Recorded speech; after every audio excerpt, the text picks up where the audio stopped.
Hello guys, ఎలా ఉన్నారు అందరూ? నిన్నటి నుంచి ఒక చిన్న డైలమాలో ఉన్నాను గాయస్.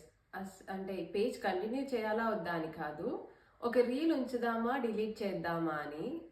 ఇంట్లో వాళ్ళు కూడా ఫోన్ చేసి అవసరమా ఇలాంటి కమెంట్స్ వస్తున్నప్పుడు ఎందుకు అని అన్నారు. సరే, నేనైతే ఖచ్చితంగా చేస్తుండే కాదు, బట్ ఇంట్లో వాళ్ళు ఇబ్బంది పడుతున్నారు కదా, డిలీట్ చేద్దామేమో అని అనుకున్నాను. బట్ ఈరోజు పొద్దున్న నాకు ఒక మెసేజ్ వచ్చింది గైస్. నేను 2025లో సీత పాపని తీసుకొని స్వీడన్ వస్తున్నాను జనవరిలో.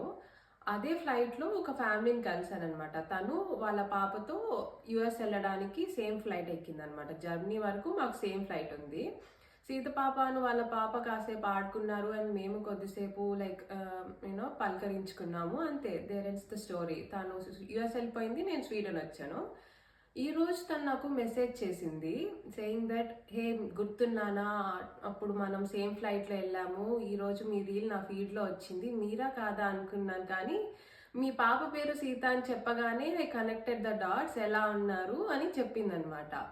అది జస్ట్ ఒక హాయ్ మెసేజే అయి ఉండొచ్చు, కానీ I don't know.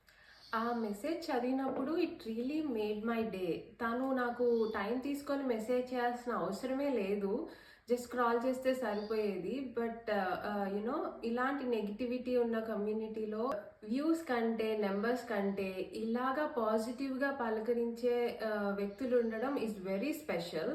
So actually this made my day. Thank you so much Chandrika garu, if you're watching this reel. You really gave me that push that I needed to continue this page.